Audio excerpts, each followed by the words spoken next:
Good evening, friends. Myself, Dr. SANDEEP Kumar Garg.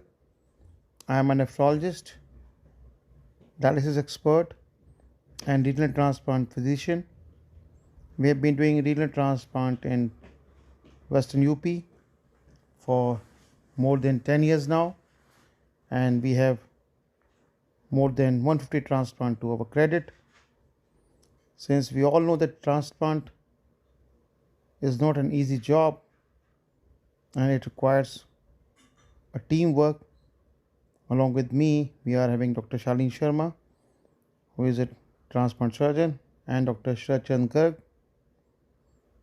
We have Dr. Avneet Rana, Dr. Sarika Juneja, Dr. Pranav Gupta, Dr. Shweta Garg as our team member.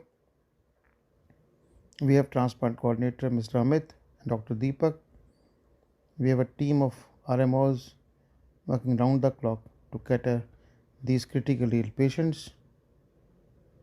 And at our center, known as Nutima Hospital, which is working for last 3 years now, we are doing nephrology services to our critically ill renal patients.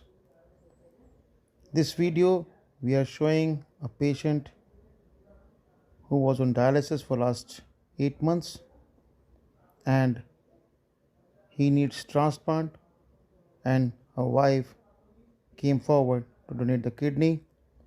We did all the routine investigation which are required for these patients to be transplanted, and after thorough investigation we found that these patients are compatible and we went ahead for renal transplant.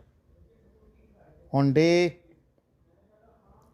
3 his creatinine came down to nadir, that is 1.3, and then it started gradually increasing. It went up to 1.6 on day 4 and 1.9 on day 5. We thoroughly investigated this patient and found to have no abnormality which could suggest his rising creatinine, which included tacrolimus level, which was normal, and a renal Doppler along with ultrasound of the transplanted kidney. The counts were normal, and since this patient had no obvious abnormality to suggest his rising creatinine, he was subjected to kidney biopsy, that graft biopsy, which was being done by me bedside and assisted by a radiologist with the ultrasound machine, and we did the biopsy of this patient, which the results were out on the very next day in the evening and a bit suggestive of antibody mediated acute rejection. And since this patient was having acute rejection and which was antibody mediated type rejection, we have to treat this rejection in a scientific manner, for which we did plasmapheresis by this beautiful equipment known as Optia, a US machine. This is basically used for apheresis of blood components, and we did plasmapheresis with this machine. And you can see the cassette over there, and there were 2 lines which you can see, and this is the fresh frozen plasma which we are preparing to replace. And you can see the horizontal bag. This is the bag where the plasma which is being apheresized is being collected. You can see the diluted albumin, and this is Mr. Sanjay, a technician who is doing his job, and is being assisted by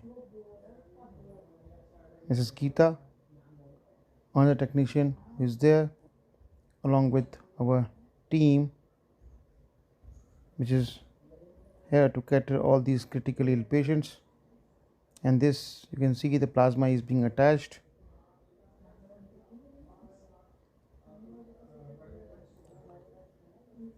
So this patient started showing response and his creatinine came down to 1.2 after 2 sessions of plasmapheresis and 2 IV doses.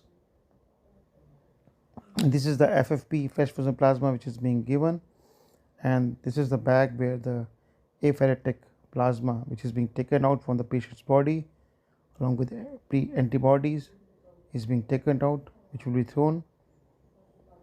And this is the machine, which is a safest machine which can be used to treat these patients of antibody mediated rejection. And we used to do plasmapheresis in our patients because of cerebral lupus, because of vasculitis, because of anti-GM disease. We also do plasmapheresis in neurological cases like Guillain-Barré syndrome, and this is how the plasmapheresis is being done in the patient of antibody mediated rejection who had received transplant around 3 days back. Thank you very much, dear friends.